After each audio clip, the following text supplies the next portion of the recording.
గురుభ్యో నమ. గురుర్బ్రహ్మ గురుర్విష్ణు గురుదేవో మహేశ్వర గురు సాక్షాత్ పరబ్రహ్మ తస్మై శ్రీ గురవే నమ. భక్తాదులందరికీ నమస్కారం తెలుపుతూ ఈరోజు వచ్చే వీడియో ఏంటంటే, ఒక గొప్ప భక్తుడు చాలామందికి భారతదేశంలోనే గొప్ప పేరు ఉన్నటువంటిది 1000 సంవత్సరాల కింద జరిగినటువంటి హిస్టరీ ఇది. అంటే గతించింది కాబట్టి అది వాస్తవానికి జరిగిందే. అంటే 1000 సంవత్సరాలు అయింది కాబట్టి అది చాలా గొప్పగా ఉంది కాబట్టి నాకు అది అనిపించింది. అతన్ని బిల్వ మంగల్ అనే ఒక భక్తుని ఒక గాథ తెలుపుకుంటే చాలా ఉపయోగపడుతుంది మనకు. ఎందుకంటే చక్కగా ధ్యానం చేసి చక్కగా భగవంతుల్లో లీనమైపోయి తదనంతరము ఏవన్నా చిన్న ప్రాబ్లమ్స్ వచ్చినా కిందికి జారిపోయే అవకాశాలు ఉన్నాయి కాబట్టి ఈ బిల్వ మంగల్ యొక్క స్టోరీ లోపల అదే జరిగింది.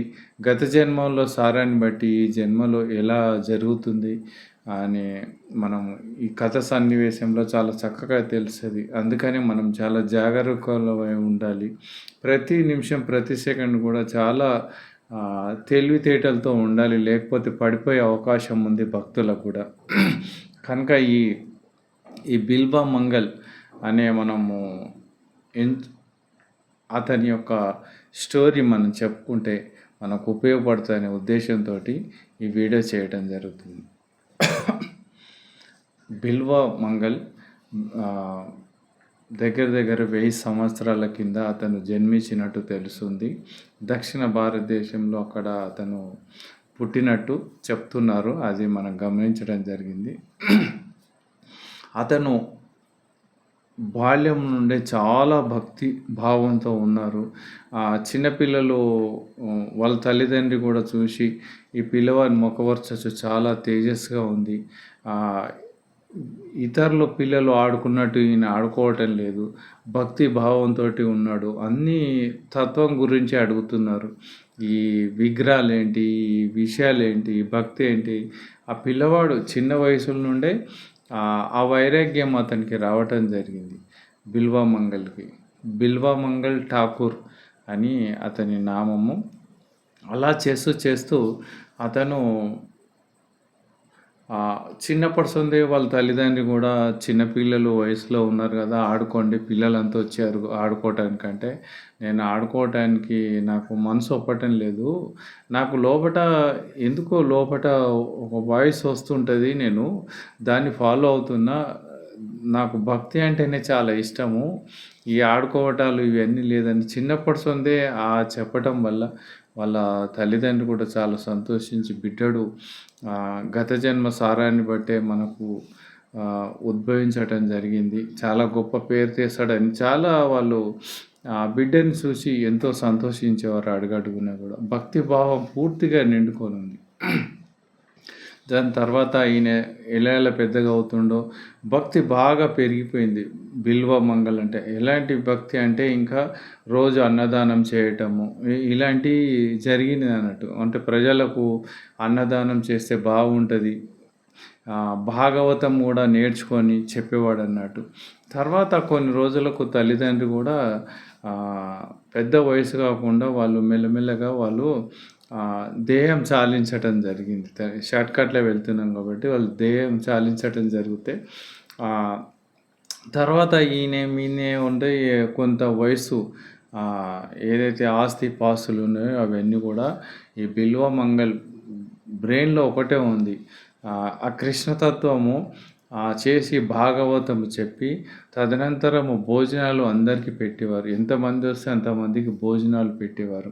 అలా పెడుతూ ఉన్నాడు. లక్ష్యం అదే, అతనికి కావాల్సింది భోజనాలు పెట్టాలి, వాళ్ళు తృప్తిగా ఉండాలి, భక్తి చేయాలి. ఇదే భావన ఆయన లోపల రగులుతూ ఉంది. ఇంకా అతనికి లగ్గం కానట్టు ఉంది. అలా జరుగుతూ ఉంటే కూర్చొని తింటే కొండలైన కరుగుతాయి అని చెప్తారు మహానుభావులు. ఇలా దాన ధర్మాలు చేస్తుంటే తల్లిదండ్రి వాళ్ళు శరీరం వదిలేరు కాబట్టి అడిగేవాళ్ళు ఎవరు లేరు. ఈయనే ఉన్న ఆస్తి అంతా కూడా పనంగా పెట్టి రోజు అన్నదానం చేస్తూ ఒక రోజుకి ఆస్తి అంతా కరిగిపోయింది అన్నట్టు. ఇంకా ఎవరు ఇచ్చేవాళ్ళు లేరు. ఉన్నదంతా గూడా అది ఆరతి కర్పూరంలాగా అది ఆస్తి అంతా గూడా కరిగిపోయింది. ఇంకా వాళ్ళంతా చెప్పారు. ఇంకా మనం అన్నదానం చేయటానికి మన దగ్గర ఏమీ లేవు అంటే, అతను ఆలోచించి, అయ్యో! పరమాత్మ, కృష్ణ పరమాత్మ ఎలా ఇది? నేను అన్నదానం లేనిది నాకు ఆహ్, చేయాలనే ఉంది గానీ, డబ్బులు లేవు గదా! ఎలా అని ఇగ అన్నీ తిరుగుతూ అలా ఆలోచనలో ఉంటాడు బిల్వమంగళ్. అక్కడ అదే సమయంలో అక్కడ ఒక రాజ్యం ఉంటది. ఒక రాజు వాళ్ళ పరిపాలన ఉంటే వాళ్ళ కూతురికి బాగా జ్వరం వచ్చి అది తగ్గక ఆ కూతురు చనిపోవడం జరిగిందన్నట్టు. ఒకే కూతురు ఉంటది. రాజు చాలా చింతిస్తూ ఉంటాడు. అక్కడ మంత్రులు వాళ్ళంతా గూడా వాళ్ళకి సలహాదారులు, గురువులు ఉంటారుగా వాళ్ళంతా చెప్తారు. ఎవరైనా పుట్టిర్రంటే చావక మానము. ఎనక ముందు ఎంత మనం ప్రయత్నం చేశాం కాబట్టి, ఆ కూతురు ఇంకా ఆ కాలం గంతే ఉంది కాబట్టి ఆమె చనిపోవటం జరిగింది. మీరు చింతించొద్దు. చింతించినా ఏం లాభం లేదు. దాన సంస్కారం చేస్తే బాగుంటుందని రాజుకు చెప్పడం. రాజు చాలా దుఃఖంలో ఉంటాడన్నట్టు. దుఃఖంలో ఉండి ఆయనే సరే దాన సంస్కారం అయితే చేయండి. కానీ నాదొక విన్నపము. ఈ నగలు ఏవైతే ఉన్నాయో ఆభరణాలు మా బిడ్డ పైన ఉన్నాయో ఆభరణాలతోటే దాన సంస్కారం చేయండి. ఇంకా తీయకండి అని ఎందుకంటే నాకు ఒక తృప్తికరంగా ఉంటది అని ఆ రాజుగారు మంత్రి గారికి చెప్పటము. ఆ మంత్రులు గూడా అదే విధంగా తీసుకొని వెళ్తారు. దాన సంస్కారానికి తీసుకొని వెళ్ళి అక్కడ ఎక్కడైతే కేటాయించారో స్థలంలో అక్కడ పెట్టిన తర్వాత పూర్ణ నగలు ఎంతమంది ఆ నగలు ఎలా ఉన్నాయో ఆమెకు ఆ నగలు అట్లనే ఒక్కటి కూడా తీయకుండా ఆ దాన సంస్కారం చేసిరన్నట్టు. చేస్తే ఆమె ఆల్రెడీ చనిపోయింది కాబట్టి అక్కడికి అయిపోయింది. అందరూ ఎక్కడోళ్ళు అక్కడే వెళ్ళిపోవటం జరిగింది. ఈ బిల్వమంగళ్ అదే సమయంలో అంతటా తిరుగుతున్నాడు. ధనం గురించి ఎవరిస్తారు ధనం? మళ్ళా తెల్లారితే అన్నదానం చేయాలి, ఖర్చులు లేవని అలా తిరుగుతూ ఈ శ్మశానము వాటికి వస్తూ ఉన్నాడు అన్నట్టు చీకట్లో. ఎందుకంటే అదే ఆలోచన డబ్బేడ దొరుకుతుంది. అలా వస్తూ ఇది కాలిపోయి ఆ నగలు కనపడుతూ ఉన్నాయి అన్నట్టు ఆ బిల్వమంగళ్‌కి. ఆ బిల్వమంగళ్ చూసి, అరే! ఈ నగలైతే ఇక్కడ ఉన్నాయి. ఇక్కడ కాట్లో ఉంటే బూడిదైపోతది. ఈ నగలు తీసుకొని కూడా అమ్మి మనము అన్నదానం చేయొచ్చు అనే సద్భావనే ఉంటుంది ఆ బిల్వమంగళ్‌కి. ఎందుకంటే బాల్యం నుండి కూడా సద్భావము కృష్ణుని తప్ప వేరే మార్గం లేదు. లాలూచి గాని ఏమి లేదు ఆ బిల్వమంగళ్‌కి. ఒకే ఒకటి కృష్ణతత్వము, అన్నదానం చేయాలనే భావన. అక్కడ పోయి ఆ నగలు ముట్టటానికి పోంగానే అక్కడ ఏదైతే రాజకుమారి చనిపోయిందో ఆమె శరీరం వదిలింది కానీ సడన్‌గా చనిపోయింది కాబట్టి ఆమె సూక్ష్మ శరీరం అక్కడనే ఉందన్నట్టు. ఏదైతే జీవం ఉందో ఆ జీవం అక్కడనే ఉంటుంది సూక్ష్మ శరీరం. అది పైకి వచ్చి ఆగు బిల్వమంగళ్ మీరు ఇది ముట్టకండి. ఈ నగలు తీసుకొని మీరు ఏం చేస్తారంటే, ఏం లేదా తల్లి నేను నగలు తీసుకొని ఆ కృష్ణతత్వాన్ని అన్నీ ఇది అన్నదానం చేయటము ఇవన్నీ ఖర్చు పెడతాను. ఈ నగలు ఎందుకు ఇది బూడిద పాలవుతుంది కదంటే, లేలే ముట్టకు. నువ్వు ఇది ముడితే మళ్ళీ నీకు శాపంగా మారుతుంది. కావాలంటే నీకు ధనం కావాలి. నువ్వు కృష్ణతత్వం ఉన్నావు కాబట్టి నేను చెప్తున్నాను. అంటే ఆ సూక్ష్మ శరీరానికి అన్నీ తెలుసు. శరీరం వదిలింది కానీ ఆ సూక్ష్మ శరీరం అలానే ఉంది అక్కడ. అది ఎవరికి కనపడదు. కానీ ఈ బిల్వమంగళ్‌కి మాత్రం కనపడుతుంది అదంతా. కనపడి మాట్లాడుతూ ఉంది. నీకు అన్నదానం ఇవన్నీ కావాలంటే నేనేదైతే గది రాజకుమారి కదా! నేను పండుకునే పడక ఏదైతే ఉందో మంచం కింద ఆభరణాలు అన్నీ చాలా ఉన్నాయి. కావాలంటే అది మా నాన్నగారికి చెప్పి అది వాడుకో నీకు ఉపయోగపడుతుంది. ఈ నగలు మాత్రం ఎట్టి పరిస్థితుల్లో ముట్టకు అంటది. ఓహో! అలాగా అని ఆయనే దాన్ని ముట్టకుండా వెళ్ళిపోతాడు. వెళ్ళి తెల్లారి ఆ రాజు దగ్గరికి పోయి రాజు దగ్గర ఈ రాత్రి జరిగిన సంగతంతా ఇట్లా రాజకుమారి ఈ విధంగా చెప్పింది. ఆ మంచం కింద నగలున్నాయంట. ఆ నగలు తీసుకోమని చెప్పింది. ఆమెనే స్వయంగా మాట్లాడింది నాతోటి. ఆ సూక్ష్మ శరీరంతోటి వచ్చి మాట్లాడిందంటే, రాజుకు గూడా తెలవదు ఆ మంచం కింద ఆ నగలున్న సంగతి తెలవదు రాజుకి కూడా. పోయి ఆ మంత్రికి ఆర్డర్ ఇస్తే అందరూ పోయి మా మంచం కింద చూస్తే అప్పుడు ఒక పెట్టె దొరుకుతుంది. ఆ పెట్టెలో అన్ని నగలు ఉన్నాయన్నట్టు. ఎందుకంటే ఆ రాణికి అన్నీ తెలుసు కదా రాజకుమారికి. ఆహ్, అది పర్ఫెక్ట్‌గా మనకు అక్కడ దొరికింది కాబట్టి అది తీసుకొచ్చి రాజు ఇది నిజమే బిల్వమంగలు. సరే నీకు భక్తి భావన ఉంది కాబట్టి ఈ నగలు తీసుకపోయి నీ కార్యాన్ని నెరవేర్చుకో అంటే ఆ నగలు ఇచ్చేస్తాడన్నట్టు రాజుగారు. అవి తీసుకొని బిల్వమంగళ్ వెళ్తాడు. వెళ్ళి మళ్ళీ స్టార్ట్ చేస్తూ ఉన్నాడన్నట్టు. మళ్ళీ అవి అమ్మటము, అన్నదానం చేయటము, మళ్ళీ భాగవతం చెప్పటము, మళ్ళీ అమ్మటం ఇలా ఎంతకాలం అని ఉంటాయి ఆ నగలు కూడా కొన్ని రోజులకు అది అన్నీ నగలైపోతాయి. ఇంకా ఎంతని పెడతారు రాబడి లేదు. ఉన్నదే ఖర్చు పెడతా ఉన్నారు కాబట్టి అది ఆ నగలు కూడా కంప్లీట్ అయిపోతాయి. తర్వాత అందరు చెప్తారు అయిపోయింది బిల్వమంగళ్ ఠాకూర్ గారు మరి ఎట్లా ఇది మళ్ళా అన్నదానం చేయటానికి ఏమి లేవంటే అప్పుడు ఆయనకు ఆలోచన వస్తుంది. అక్కడ ఏదైతే శ్మశానంలో రాజకుమారికి నగలు అట్లనే ఉన్నాయి కదా మనము ఇలా ఉపయోగిద్దాము ఇంకా రెండో మార్గం లేదు రేపు ఎట్లా మనం చేద్దాము అన్నదానం అంటే ఆ రాత్రి మళ్ళీ వెళ్తాడన్నట్టు. ఈ కథలో ఇది రియల్ జరిగినటువంటిది బిల్వమంగళకి. ఈ కథలో సన్నివేశం మనం ఏం గుర్తించాలంటే మాయ వైపు పోతే ఎంత భయానకంగా ఉంటుందో, ఎంత కఠోరంగా దాని నిర్ణయం ఉంటుందో ఈ కథ సన్నివేశం మనకు తెలుస్తుంది. ఇప్పటి వరకు చక్కగా ఆయన భక్తి, భావం, దానము, ధర్మము, భగవంతుని విడిచి ఉండలేనటువంటి వ్యక్తికి మాయ ఎలా చుట్టుకుంటుందనేది ఈ కథలో సన్నివేశం మనము అర్థం చేసుకోవాలి. ఇక్కడనే చాలా ట్విస్ట్ జరిగిందన్నట్టు ఆయన బిల్వమంగళకి. అప్పుడు అక్కడ పోతే ఆ రాజకుమారి అలానే సూక్ష్మ శరీరంతోటి అదృశ్య రూపంగా ఉంది.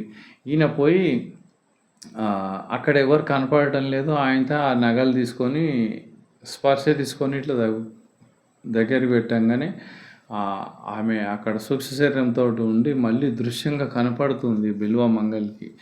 బిల్వమంగళ్ నేను ఆల్రెడీ చెప్పాను ఈ నగలు తుచ్చమైనటువంటివి, మట్టితో సమానమైనటువంటి దీన్ని ముట్టకు, ఈ ముడితే ఈ జాడ్యము తొలగదు ఇది అని నేను చెప్పాను. అక్కడ ఆల్రెడీ నగలు తీసుకోమని చెప్పాను. ఈ నగలు ముట్టొద్దను. ఇప్పుడు నువ్వు నా మాటను ధిక్కరించినావు కనుక నేను నీకు శపం పెడుతున్నాను. ఎందుకంటే ఇది ఊరికే పోదు ఇది.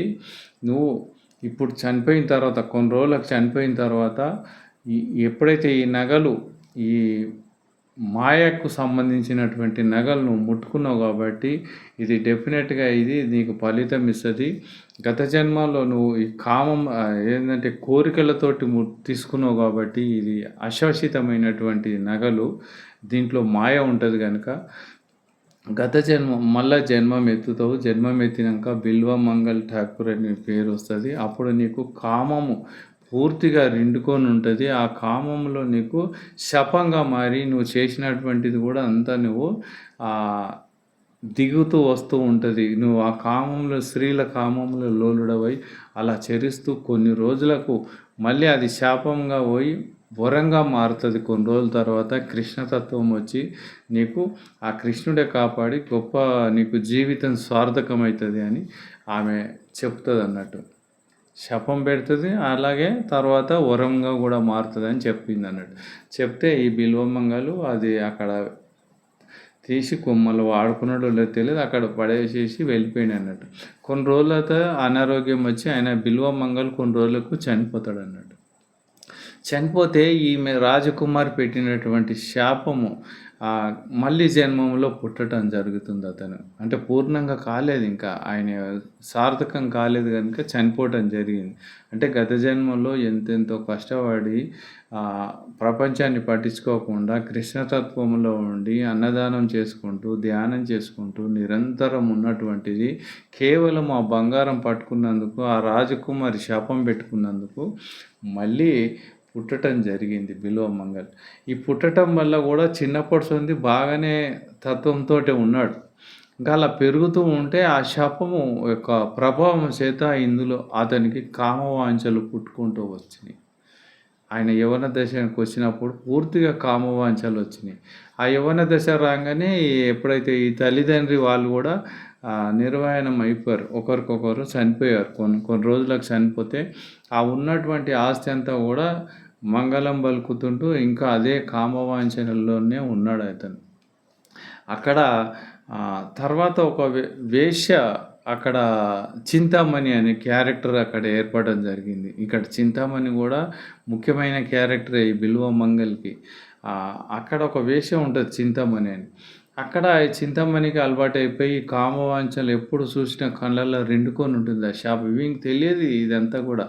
ఇంతకన్నా మించింది లేదు. స్త్రీ యొక్క సాంగత్యం కన్నా మించింది లేదనే భావము గత జన్మలో ఉన్నదంతా మర్చిపోయి ఇదే శాశ్వతం అనుకోని దీని ఎంబడి పరిగెడతా ఉన్నాడు.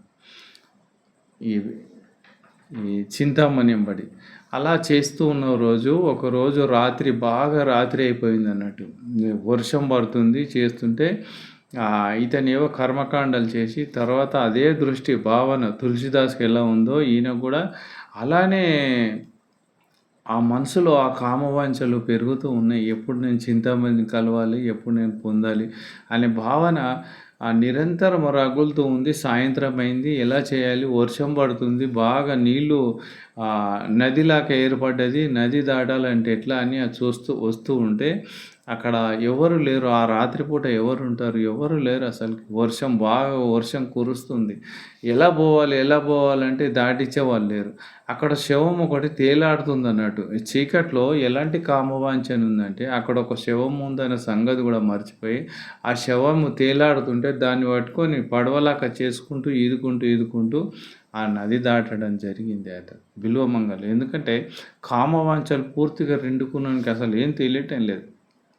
అక్కడికి వెళ్ళిన తర్వాత ఆ చింతామణి చూసి ఈ రాత్రిపూట ఇంత చీకటయింది, వర్షం పడుతుంది, ఇంకా బిల్వమంగళ్ రాడు అని ఉద్దేశంతోటి ఆమె తలుపులేసుకొని ఆమె ఉండటం జరిగింది. ఈడు రాత్రి పోయి అర్ధరాత్రి వెళ్ళాడు. ఇంకా శవాన్ని అక్కడ పడవలాగా చేసుకొని దాన్ని అక్కడ జరిపి ఇంకా నది దాటిన తర్వాత ఇంటికి వెళ్ళి తలుపులు పైకి ఎక్కాలి. తలుపులు కొడితే కూడా తలుపులు తీయలేదు ఆమె ఇంకా. నిద్ర లోపటికి పోయిందన్నట్టు. మేడ పైనో ఎక్కడనో ఉంటదామె. తర్వాత అక్కడ ఒక త్రాసుపాము కూడా అక్కడ ఏలాడబడి ఉందన్నట్టు. అసలు ఆయన కోరిక ఎలా ఉందంటే అసలు ఏం తెలియటం లేదు అసలుకి.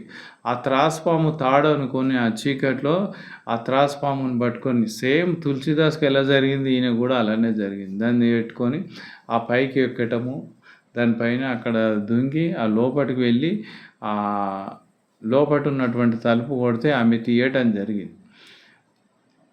జరిగిన తర్వాత ఎలా వచ్చావు? ఏం కథ? ఇంత రాత్రి ఏంది ఇది కథ అని అడిగితే అప్పుడు చెప్తున్నాడు. ఇట్లా నిన్ను చూడని నేను ఉండలేను. ఆ కామవాంఛ పూర్తిగా రెండుకొనుంది. శవమని తెలియకుండా కూడా ఆ శవాన్ని పట్టుకొని నేను ఈదుకుంటూ వచ్చాను. తర్వాత ఈ త్రాసుపాము కూడా నిన్ను తాడనుకునే భ్రమలో ఎక్కాను. అది త్రాసుపాము అని తర్వాత తెలిసింది అంటే అప్పుడు ఆమె దిగ్భ్రాంతి చెందిందన్నట్టు. నువ్వు ఈ ఆడుమాస రక్త మాంసాలు ఈ శరీరము నశించే శరీరం గురించి నువ్వు ఇంతింత ప్రతి నిమిషం, ప్రతి సెకండు నా గురించే ధ్యాస చేస్తున్నావు. అసలు స్పర్శ జ్ఞానం కూడా కోల్పోయావు. అక్కడ శవాన్ని పట్టుకొని అలా వచ్చి త్రాసుపాము కూడా పట్టుకొని పైకెక్కావంటే ఇందులో కొంత భక్తి ఉన్నా నీకు సర్వేశ్వరుడే నీకు లభ్యమవుతుంది కదా అని ఆమె ఒక మాట అనటం వల్ల ఆ బిల్వమంగళ్ గత జన్మలో చేసినటువంటి భక్తి భావం ఏదైతే ఉందో అది ఆయనకు కనెక్ట్ అయిపోయి పొంగి పొర్లిపోయిందంట బిల్వమంగళ్‌కి. ఓహో! ఇదా నేను తుచ్చమైనటువంటి ఆడుమాసు ఈ బొక్కలు, శరీరాలు, శల్యంల గురించి నేను ఇంత పాకులాడుతూనే అని ఆయనకు గత జన్మ సారం ఆయనకు కనెక్షన్ వచ్చేసి అక్కడి ఆయనే వెళ్ళిపోవటం జరిగింది. అక్కడి నుండి ఆ వేశ్య నుండి వెళ్ళిపోవటం జరిగి అతను ఒకే ఆలోచన ఏంది ఈ తుచ్చమైనటువంటి ఈ శరీరం గురించి నేను నా భక్తి భావాన్ని నేను ఎలా వదిలేశాను అని ఆయనకు పొంగి పొర్లిందన్నట్టు. అంటే కృష్ణతత్వం గత జన్మలో చేసినటువంటిదంతా కూడా ఆయనకు గుర్తొచ్చి ఇంక నేను ప్రతి నిమిషం, ప్రతి సెకండ్ ఇక్కడినుంచెల్లి మార్పు ఆయనకు జరిగిందన్నట్టు. అక్కడ జరిగిన తర్వాత కూడా కామవాంఛనలు ఎంత డేంజర్ ఉంటాయి చూడు. గత జన్మలో పూర్ణ విశ్వాసంతోటి ప్రతి నిమిషం, ప్రతి సెకండ్ కూడా ఆయనే ఆ కృష్ణతత్వం, కృష్ణనామాన్ని జపిస్తూ ప్రతిరోజు అన్నదానం చేస్తూ అంతకన్నా మించింది లేదనే భావంతోటి ఉన్నటువంటి వ్యక్తికి ఆమె రాజకుమారి శాపం వల్ల ఆ బంగారం తీసుకోవడం వల్ల ఈ తెలియకుండా ఇన్ని రోజులు ఆ కామవాంఛనలు తీర్చుకొని తర్వాత ఆమె చెప్పటం వల్ల, చింతామణి చెప్పటం వల్ల పొంగి పొర్లింది. ఇంకా వెళుతూ ఉన్నాడు. ఇంక నేను బృందావనం వెళ్ళి నా శేష జీవితం అంతా కూడా ఆయన సేవలో గడుపుతూ, నామాన్ని జపిస్తూ నా జీవితాన్ని తరించుకుంటాననే భావంతోటి వెళ్తూ ఉన్నాడు. ఇంకా వెళ్తూ ఉంటే కామవాంఛలు మళ్ళీ అటాక్ అవుతూ ఉన్నాయి అన్నట్టు. అవన్నీ శాపం అంత ఈజీ కాదు. అక్కడ వెళ్తూ ఉంటే ఒక స్త్రీ వెళ్తుంది అన్నట్టు అడవిలో. ఇంకా బృందావనం దగ్గరలో ఒక స్త్రీ కనబడితే గతంలో అలవాటు ఉంది కదా స్త్రీ సాంగత్యం. ఆమె బాగా అందంగా ఉంటే మళ్ళీ వెళ్తూ ఉన్నాడు ఆమె ఇంకా. అంటే చూడు కృష్ణతత్వం గురించి వెళ్ళాలనే భావన మళ్ళీ ఆ స్త్రీని చూడంగానే మళ్ళీ మోహంలో పడి ఆ స్త్రీ ఎంబడి పోతుంటే ఆ స్త్రీ కూడా ముందు వెళ్తుంది. ఈయన వెనక వెళ్తుంటే వెళ్ళి ఒక రూమ్లో ఆమె ఇల్లు వస్తే ఆ ఇంట్లోకి లోపలికి వెళ్ళిపోయింది. ఈయన వచ్చి ఆ దర్వాజా కాడ నిలబడ్డాడు. ఈయన చూస్తుంటే బ్రాహ్మణ వేషంలో ఉన్నాడు. ఇవన్నీ ఆల్రెడీ బ్రాహ్మణ్సే కాబట్టి అక్కడ నిలబడితే వాళ్ళ భర్త వచ్చి ఎవరు కావాలి అంటే ఆయన కూడా గురువులు అంటే పూజించేటువంటి వ్యక్తి. ఎవరు కావాలి స్వామీజీ అంటే ఇక్కడ ఒక స్త్రీ లోపలికి వచ్చింది, నేను ఆ స్త్రీని చూడాలని ఉంది అని అన్నాడు. అనేవారికి అతనికి ఓహో అలాగా అని లోపల తీసుకుపోయి వాళ్ళ భార్య, నా భార్యని ఆమె చూడండి అని చూపాడు. అప్పుడు చూడంగానే అతనిలో మళ్ళీ మార్పు వచ్చేసింది అన్నట్టు. నేను ఏంది కృష్ణతత్వానికి పోతే మళ్ళీ ఈ తుచ్చమైనటువంటి ఈ అందానికి మళ్ళీ ఈ పడిపోవడం ఏంటి నేను అని ఆలోచిస్తూ ఉన్నాడు. ఈ స్త్రీ వల్లనే కదా నాకు, అంటే ఈ మోహం వల్లనే కదా నాకు, ఈ కళ్ళు చూడటం వల్లనే కదా, ఈ రూపాన్ని చూడటం వల్ల నాకు ఈ ప్రాబ్లం వచ్చింది అని అతనిలో పశ్చాత్తాపడి ఆమెతో చెప్తున్నాడు. తల్లి నీ దగ్గర పిన్నిస్ జడలకు పెట్టుకునే పిన్నిస్ ఉంటుంది కదా, ఉన్నదా తల్లి అంటే ఉన్నది. ఎందుకంటే నాకు కొంచెం పని ఉంది తల్లి అంటే ఆమె ఆ జడల నుండి తీసి ఆ పిన్నిస్ ఇస్తుంది అన్నట్టు. పిన్నిస్ అంటే ఇట్లా ఉంటుంది అది జడలో పెట్టుకునేది. ఎందుకంటే ఈ కళ్ళతోటే నేను చూసినా కాబట్టి మోహం ఏర్పడుతుంది. ఈ కృష్ణతత్వాన్ని దూరం చేస్తుంది. భగవంతుణ్ణి దూరం చేసేటువంటి ఈ కళ్ళు లేనట్టే అనుకొని ఆయన ఒక దుఃఖంతోటి, పశ్చాత్తాపతోటి ఆ పిన్నుస్ తోటి 2 కళ్ళను పొడుచుకుంటాడు. ఎందుకంటే కళ్ళు ఉన్నాయి కాబట్టి ఈ రోజున నాకు ఆ మోహము, కామవాంఛలు పెరుగుతున్నాయి. ఇంకా రావద్దు అంటే ఈ కళ్ళు అసలు కనపడకుండా ఉండాలి అనే ఒక గాఢ నిర్ణయం, అది ఒక గుడ్డి నిర్ణయం తీసుకొని ఆ 2 కళ్ళు పొడుచుకుంటాడు. చూస్తుంటే వాళ్ళు కూడా చాలా బాధపడతారు. ఏం స్వామి ఇలా చేసావంటే ఇది చేయవలసిందే, ఎందుకంటే ఇది మాటికి కోరుతూ ఉంది. ఇంకా ఇప్పుడు కోరేది ఏముండదు, ఇంకా కంటికి కనపడదు, ఇంకేం కోరుతాను నేను, ఇంకా కృష్ణుని తప్ప నాకు రెండో మార్గం లేదని అక్కంచెల్లి వెళ్ళి ఒక కట్టె తీసుకొని ఇక కళ్ళు కనపడి అక్కంచెల్లి బృందావనికి వెళ్తూ ఉంటారు అన్నట్టు. ఆయనే వెళ్తూ ఉంటే కృష్ణుడు ఊకుంటాడు. ఎందుకంటే అంత గత జన్మలో సారం ఉంది, ఏదో శాపవశాను ఈ జన్మలో కొంతవరకు కామవాంఛలు మోహముతో ఉన్నారు. ఆ తర్వాత అది వెళ్ళిపోయి ఆమెని శపం పెట్టి దాని తర్వాత నీకు వరంగా మారుతుందని. తర్వాత ఆ కృష్ణ కన్నయ్యనే ఎందుకంటే కళ్ళు కనపడాయి ఆ చెట్టు కింద కూకొని బృందావనం ఎక్కడుందని రోధిస్తూ ఆయనే దాంట్లో లీనమై ఉంటే ఆ కృష్ణుడే చిన్న బాలుని రూపంలో వచ్చి ఆయన బాగోగులు చూడటము, ఆయనకు ఏం కావాలి, నేను గోపాలుని, నేను పాలు రోజు తెచ్చిస్తాను, పాలు ఇవ్వటము, ఆ పాలు తాగటము.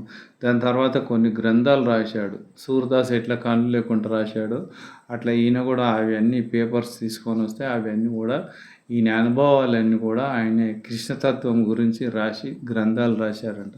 అక్కడి నుంచి అలా తీసి కొన్ని రోజుల తర్వాత మళ్ళీ ఆ శ్రీకృష్ణుని లీలల్ని ఉండిపోతే ఆ కృష్ణుడే మళ్ళీ కళ్ళు ఇవ్వటం జరిగింది. ఆహ్, అది బిల్వమంగళ్ ఠాకూర్‌కి. ఇస్తే ఎన్నెన్నో ప్రేమతత్వం అతను కొన్ని రాశాడు గ్రంథాలాయనే. బిల్వమంగళ్ ఠాకూర్. దాని తర్వాత కళ్ళు రావటము, ఇంకా ఎంతెంతో సేవలు చేసి, తర్వాత ఆయనే ఇంకా శేష జీవితం అంతా కూడా ఆ కృష్ణతత్వంలో లీనమైపోయి కృష్ణుని దర్శించి, ఆ స్వయం ప్రకాశకుడై ఇంకా ఆ జనన మరణ చక్రాలు దాటి అక్కడ ఎంతకాలం బతకాలో అంతకాలం అక్కడ బృందావనంలో ఉండి శరీరం వదలటం జరిగింది. జీవిత సార్థకమైంది. అక్కడ బృందావనంలో కూడా ఈయన ఒక సమాధి అంటే ఈయనకు అక్కడ పెట్టటము, అక్కడ కూడా ఇప్పుడు నిషాన్ కూడా ఉన్నదని చెప్తున్నారు. బిల్వమంగళ్ స్టోరీ మనకు ఏం తెలుస్తుందంటే, అంటే చక్కగా ధ్యానం చేసేటువంటి వాళ్ళకు, చక్కగా ఆచరించేటువంటి వాళ్ళకు అడుగడుగునా కూడా ప్రమాదం ఉంటుంది. అది చాలా అంత పెద్ద మహానుభావులకి అలా జరిగింది కనుక మనము మాటి మాటికి ఇష్టానుసారంగా నడసాము, ఎక్కడ పోతున్నామో తెలియదు కనుక మనం కూడా ఎంతో కొంత జాగ్రత్త ఈ కథ సన్నివేశం విని చాలా జాగరూకులమై ప్రతి నిమిషం, ప్రతి సెకండ్ కూడా ప్రెజెంట్‌గా ఉండి ఏం జరుగుతుందని ఎప్పుడు ఆలోచిస్తూ మన తత్వాన్ని మనం విడకుండా ఏ మాయ వచ్చినా అది మాయ అని గ్రహించి మనం మున్ముందుకు వెళ్తే చాలా బాగుంటుందని ఈ సందర్భం తెలుపుతూ నేను సెలవు తీసుకుంటాను. జై గురుదత్త.